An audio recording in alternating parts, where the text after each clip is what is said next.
আর মাত্র একটা ম্যাচ, তারপরেই নির্ধারিত হবে বিশ্ব ফুটবলের নতুন রাজা। ফিফা বিশ্বকাপ 2026-এর ফাইনালে মুখোমুখি হচ্ছে বর্তমান বিশ্ব চ্যাম্পিয়ন আর্জেন্টিনা এবং ইউরোপের নতুন শক্তি স্পেন। একদিকে লিওনেল মেসির শেষ বিশ্বকাপ জয়ের স্বপ্নকে আরও উজ্জ্বল করার মিশন, অন্যদিকে লামিন ইয়ামালদের নতুন ইতিহাস লেখার লড়াই। সেমিফাইনালে ইংল্যান্ডকে হারিয়ে টানা দ্বিতীয়বারের মতো বিশ্বকাপের ফাইনালে উঠেছে আর্জেন্টিনা। অন্যদিকে শক্তিশালী ফ্রান্সকে দারুণ ফুটবল খেলেই বিদায় করেছে স্পেন। তাই আত্মবিশ্বাসে ভরপুর দুই দলই।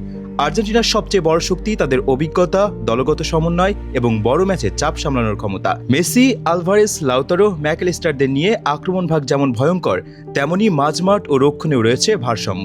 অন্যদিকে স্পেন খেলছে দ্রুত পাসিং, বলের দখল এবং আক্রমণাত্মক ফুটবল। আর সেই দলের সবচেয়ে বড় অস্ত্র 19 বছর বয়সী লামিন ইয়ামাল। পুরো টুর্নামেন্ট জুড়ে তার পারফরমেন্সই স্পেনকে এনে দিয়েছে বাড়তি আত্মবিশ্বাস। তবে ফাইনালে পার্থক্য করে দিতে পারে অভিজ্ঞতা নাকি তারুণ্য।